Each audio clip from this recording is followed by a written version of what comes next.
Bonjour. L'ambassade d'Estonie en France a le plaisir de vous présenter le romancier et dramaturge estonien Tiit Aleksejev et son œuvre Le Pèlerinage, traduit en français par Jean-Pascal Olivry et publié par Éditions Intervalle en 2018. Tiit Aleksejev est diplômé de l'université de Tartu en Estonie en histoire médiévale et a également étudié à Oxford. Aleksejev a vécu et travaillé à Paris et à Bruxelles et réside actuellement à Tallinn. En tant qu'auteur, il se concentre principalement sur l'écriture historique avec un intérêt particulier pour la première croisade, sur laquelle il a écrit une trilogie en estonien dont la première partie s'intitule Le Pèlerinage. Aleksejev a beaucoup voyagé à travers le Moyen-Orient pour trouver l'inspiration pour ses œuvres. En 2010, Le Pèlerinage lui a valu le prix de littérature de l'Union européenne. Les extraits en français sont lus par Eva Aleksejev, la fille de l'auteur, suivi par un court extrait en estonien lu par l'auteur et d'un entretien. Je vous souhaite une bonne écoute.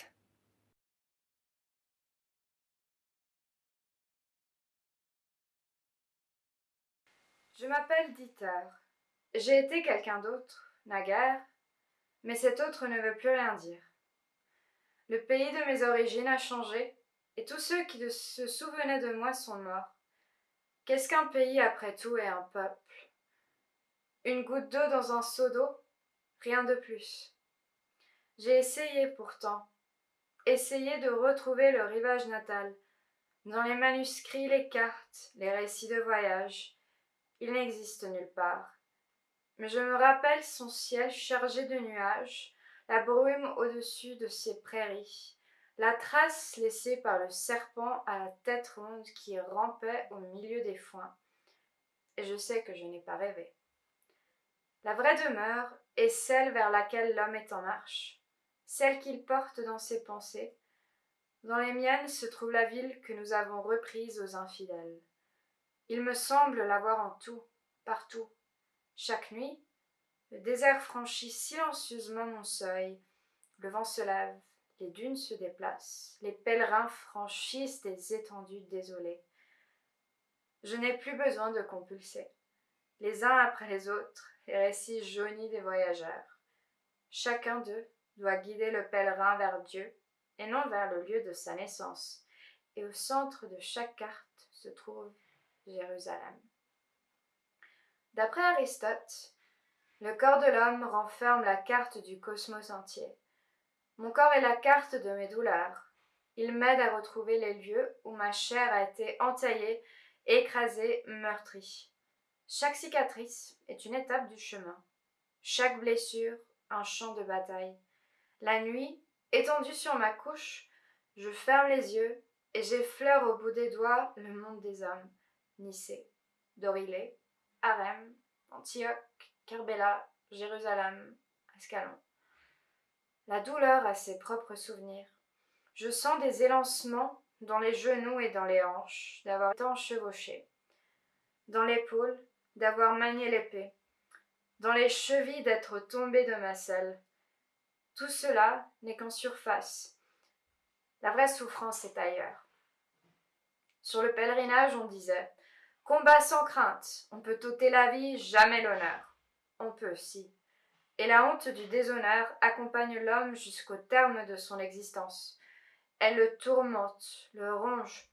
Elle se rappelle à lui chaque jour que Dieu fait « Aujourd'hui, aujourd'hui, aujourd'hui. » Ce jour est votre jour? Alors vous savez. À ceux que la honte empêche de se relever, je puis dire « Je sais ce que vous ressentez. Je suis vous. » J'ai vécu plusieurs vies. J'ai été celui qui tient la plume et celui qui tient l'épée. Tout cela s'est dispersé comme fumée au vent. Aujourd'hui, je m'occupe des plantes. Demain, je serai l'humus dont elles tireront une vigueur nouvelle. La terre se moque du bien ou du mal qu'on a pu faire. Au-dessus de l'homme bon et au-dessus de l'homme cruel poussent les mêmes épis. Peut-être, pour les blés qui ploient dans le vent, tous les humains sont-ils pareillement justes? Je suis jardinier dans un couvent situé à 2 jours de marche de Montpellier, sur des terres données à la Sainte-Église par le comte Guillaume de Montmiral. En l'an de grâce 1142, 13 frères quittèrent Chalais pour fonder le nouvel établissement. Il n'en est resté que 12 dans les écrits, car 12 étaient aussi les apôtres. Je suis le frère qu'on a écarté. Mais cela ne m'a causé nulle amertume. D'une façon ou d'une autre, la vie de l'homme se perd dans le passé, comme le poisson dans l'eau. Quand bien même on l'aurait narré dans les chroniques, ne demeure que le poisson, que l'eau. Hier, en hissant un seau d'eau, je me suis penchée au-dessus du puits. Sur la surface sombre, j'ai vu un visage qui tremblotait. À la place des yeux, se trouvaient 2 cavernes obscures, 2 ouvertures noires. Plus je regardais, plus les traits de cette figure se faisaient indistincts. Il me semblait que le monde me repoussait loin de lui, vers le bas, vers les profondeurs, où le vivant s'anéantit avant de redevenir quelque chose. J'étais présent quand le comte Guillaume est venu inspecter les murailles du couvent qu'on venait d'élever. Il était accompagné d'un invité de marque, Godefroy VII, seigneur de Brabant. On prétend que dans les veines de cet homme coule le sang de Godefroy de Bouillon, le défenseur du Saint-Sépulcre. C'est plausible. Ils ont les mêmes pommettes hautes, le même regard incertain. On dit aussi que Godefroy était le plus brave d'entre les pèlerins, et j'ai observé son descendant avec intérêt, pour voir de quel bois il était fait. Godefroy était un faible. Sa supposée bravoure n'était que l'entêtement, sa peur de reculer. Les vrais braves sont restés dans les montagnes d'Anatolie et dans le désert de Syrie. Le Seigneur rappelle à lui les justes, au sein de ses armées, pour qu'ils puissent tomber de nouveau dans d'autres batailles. Le maître du Brabant m'a regardé en face et je n'ai pas baissé les yeux. Je peux me permettre cela. Je ne suis qu'un jardinier, aussi banal et insignifiant que les herbes folles dans la cour du couvent. Paraît qu'une vie invisible est une louange adressée à Dieu. Cet après-midi, il s'y mit à pleuvoir sur Boscodon. Les trompes d'eau dégringolaient avec une telle force qu'on aurait cru que quelqu'un avait renversé d'un seul coup sa timbale couleur de ciel. Harglabert prétend que la pluie est une part de salut, que le ciel fait partager à la terre. L'idée sonne joliment, mais ce n'est là que sagesse de moine. La pluie, seuls ceux qui l'espèrent la comprennent. Les paysans dont les blés roussissent depuis des semaines dans les champs, les seuls soldats que le soleil de Syrie a déjà à moitié tués. J'ai regardé les flaques sombres par terre se transformer petit à petit en mares, comme si la pluie avait tout englouti, le passé comme le présent. Les remparts de Jérusalem et les murailles du couvent, la vie passait derrière les murs. Le monde se défaisait, se délitait, ne restait que cette eau tombant du ciel, cette cataracte céleste. Plus tard le soir, nous sommes tous allés à l'office. Je me tenais au milieu de mes frères, mais il me semblait que je les regardais d'en haut. Les moines chantaient, leur voix résonnait sous les voûtes de la nouvelle église. Dehors, il pleuvait toujours. Un magnolia fleurit dans la cour intérieure du monastère. Quand il est au soleil, on dirait que la flamme d'un cierge tremblote dans chaque corolle. Post tenebras spero lucem, a marmonné l'abbé, qui s'était arrêté dans le cloître pour l'admirer. Puis il m'a regardé fixement, comme s'il attendait une réponse. Ce monde-ci est rempli d'ombre, aurais-je pu lui rétroquer. Pourquoi pas l'autre? Mais je savais que le supérieur du couvent n'attendait rien de moi. Je me suis tue. Une grande variété de plantes pousse dans le jardin de Boscodon. Il n'y manque que la lavande. Ce serait beau, si elle s'acclimatait par ici. Les champs de lavande pourraient s'étendre tout autour du couvent, comme nous en avons vu en traversant le Languedoc à cheval avec les troupes du comte Raymond. Nous étions ballottés sur nos selles, écrasés de soleil et environnés par la lavande, comme si le ciel s'était posé sur la terre et nous avait dit « Encore un peu de patience. Jérusalem est peut-être la prochaine cité, juste après cette mer bleue de ciel. Juste un petit peu de patience, vous y serez bientôt. »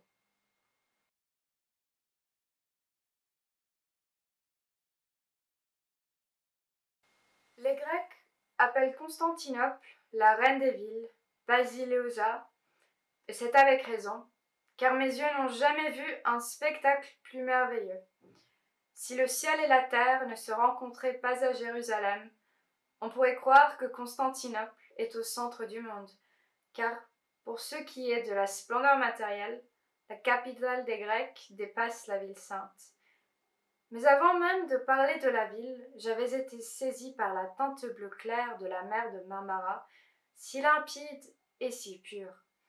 Entre l'eau et le firmament semblait s'étendre un voile blanc étincelant, d'une finesse miraculeuse, comme ceux dont les dames raffinées aiment à envelopper leurs épaules. La ville et la mer étaient comme le lapis-lazuli, la pierre des rois, dans un cadre doré. Les remparts immaculés étaient visibles de loin, et ils nous parurent infinis. Comme deux chaînes de perles blanches, ils serpentaient par monts et collines et descendaient jusqu'à l'embouchure de la Corne d'Or. Les murailles étaient ornées de tours de défense, dont chacune avait les dimensions d'un donjon respectable. Je ne réussis pas à les dénombrer, mais je sais que Constantinople compte 50 portes. La plus fameuse de toutes est la Porte d'Or, sous les voûtes de laquelle le basileus nouvellement couronné entre dans la ville, afin que ses sujets puissent le saluer. On aurait dit que la force protectrice des reliques avait été répandue sur tout le pèlerinage. L'air était léger, le soleil brillait sous les flots du Bosphore, qui roulait lourd et huileux, comme s'il s'agissait de vif argent et non d'eau de mer. Quand je repense à ces jours, c'est justement cette impression de sérénité qui me vient à l'esprit, à la légèreté qui s'empare de nos sens lorsque nous lançons une colombe blanche dans les airs et que nous la suivons, le cœur battant, jusqu'à ce qu'elle disparaisse à nos yeux, en oubliant que le destin de la matière est de choir et de tomber en poussière, et que le Seigneur change même la pluie en poussière, qui se dépose sur nous et sous laquelle nous disparaissons.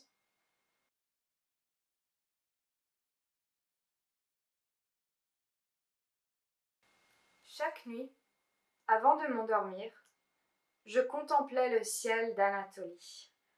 Quelque chose n'allait pas. Les constellations n'étaient pas comme d'ordinaire, ni à leur place.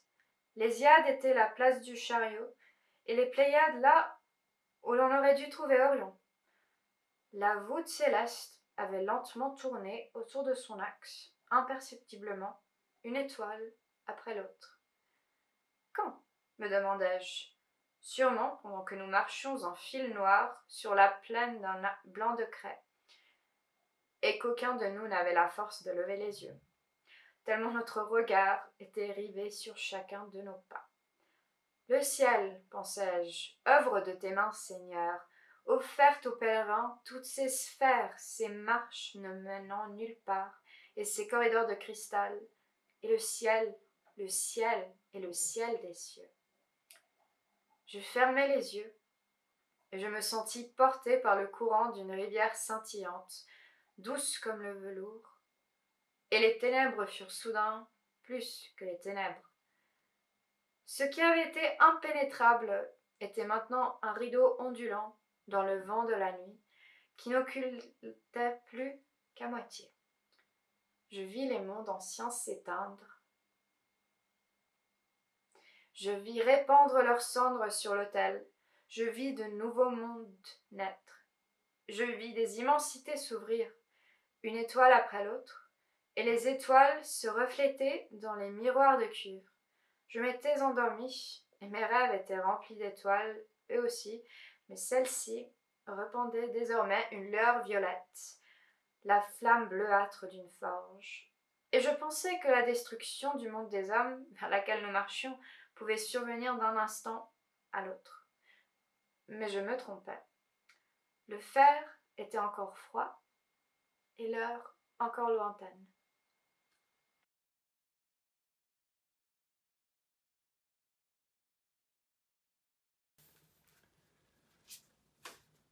kloostri siseõues õitseb magnoolia.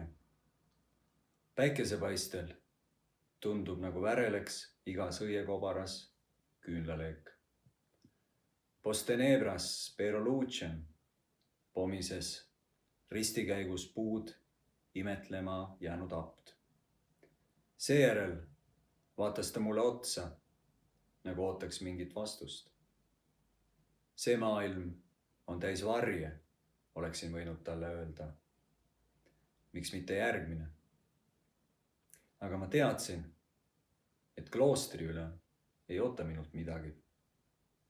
Ja ma hoidsin suu kinni. Poskodooni aias kasvab palju erinevaid taimi, ainult lavendlit mitte.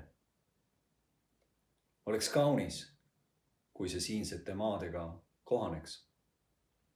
Kloostri ümber võiksid laiuda lavendliväljad, nagu Languedoc'is, kus me Graf Raimoni vägedega läbi ratsutasime. Me kõikusime sadulas, päike lõõmas pea kohal ja ümberringi sinas lavendel, nagu oleks taevas maa peale laskunud. Ja öelnud, veel veidi kannatust. Jeruusalemm võib olla juba järgmine linn pärast taevasinist merd. Ainult veel veidi kannatust. Palju pole enam jäänud. Merci.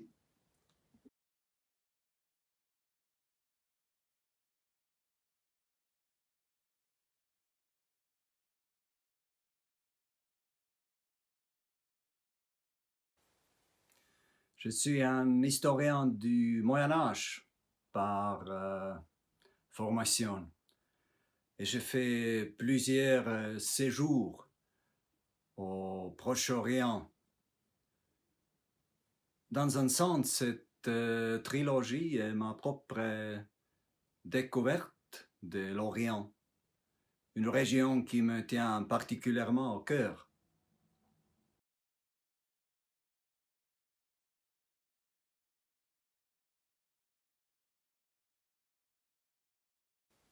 C'est l'histoire d'un jeune homme qui se dirige vers la Terre Sainte avec l'armée de Provence. Son destin est de s'élever, de tomber et puis de s'élever à nouveau. À un moment, il se rend compte que la guerre n'est qu'une partie de l'arrivée à Jérusalem, que c'est vraiment un pèlerinage vers soi-même et vers Dieu.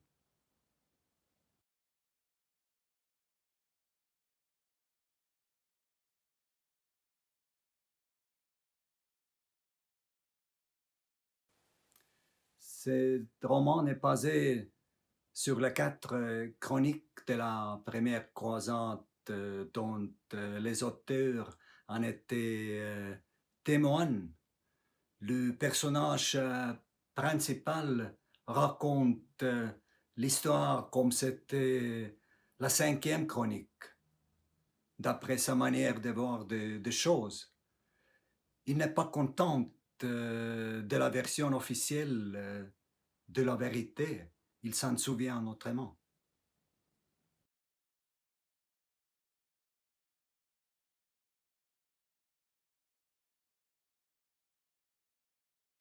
C'est un roman sur le fait d'être en route et des changements dans le monde.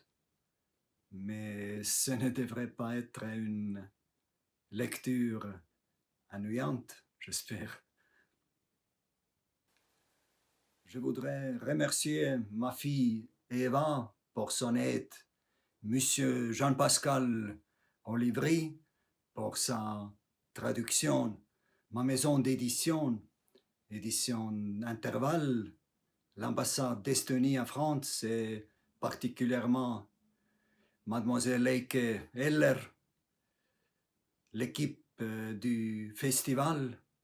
Et je vous souhaite une bonne nuit de la littérature, une bonne santé, beaucoup de bonheur dans la vie. Tout va continuer et bonne lecture. Merci.